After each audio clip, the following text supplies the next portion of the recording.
இன்னைக்கு இடஒதுக்கீடு தேவையா தேவையில்லையா அப்படின்ற ஒரு தலைப்பு எழுந்திருக்குல்ல.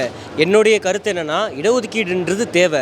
பல நூறு ஆண்டுகள்னு சொல்கிறத தாண்டி பல ஆயிரம் ஆண்டுகளா ஒரு குறிப்பிட்ட மக்களுக்கு அவங்களுடைய உரிமையை மறுத்து அவங்களுக்கான கல்வி, வேலைவாய்ப்பு, செல்வம், நிலம் எல்லாத்தையுமே பிடுங்கி இன்னைய வரைக்கும் அவங்கள ஒரு அடிமைப்படுத்தப்பட்டு அவங்கள இன்னும் ஆதிக்கம் செலுத்திக்கிட்டே இருக்கிற ஒரு சாரா இருந்துட்டு தான் இருக்காங்க.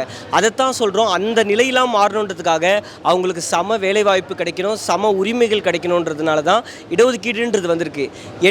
எங்கேயுமே யாருமே இடஒதுக்கீடை பலனாவோ இல்லை அது ஒரு நன்மையாவோ பேசக்கூடாது. இடஒதுக்கீடுன்றது அடிப்படை பிறப்புரிமை. எப்படி இன்னைக்கு கருத்து சுதந்திரம் உரிமையோ அதே மாதிரி இடஒதுக்கீடும் ஒரு குறிப்பிட்ட மக்களுக்கு அடிப்படை பிறப்புரிமை. இதை யாருமே திரும்ப ரிசர்வேஷன்ன்றது அவங்களுக்கு எக்ஸ்ட்ராவாக கிடைக்கிற பெனிஃபிட்னு பேசவே கூடாது.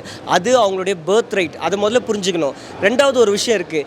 இடஒதுக்கீட்டில் க்ரீமி லேயர்னு ஒன்று கொண்டு வரலாம், க்ரீமி லேயர்னு ஒன்று கொண்டு வரலான்னு சொல்கிறாங்கல்ல. க்ரீமி லேயர் பேசுகிறதுக்கு முன்னாடி இடபிள்யூஎஸ்னு ஒன்று இருக்குது. ஒரு குறிப்பிட்ட பாப்புலேஷன் இருக்க ஒரு மக்களுக்கு மட்டும் உயர் சாதி ஏழைகள், அது கேட்கும் போது வித்தியாசமாக இருக்குல்ல. உயர் சாதிக்கு ஏழைகள்னால் என்ன? எல்லாத்தையுமே அனுபவித்த அவங்களுக்கு திருப்பியும் அவங்க ஏழைகள்ன்ற கான்செப்டில் 10% இடஒதுக்கீடு கொடுக்குறாங்க. அது முதல்ல தப்பு.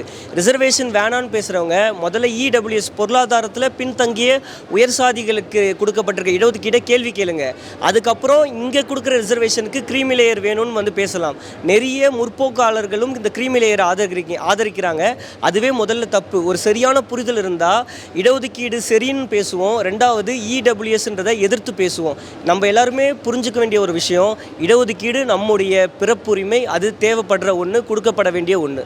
நன்றி.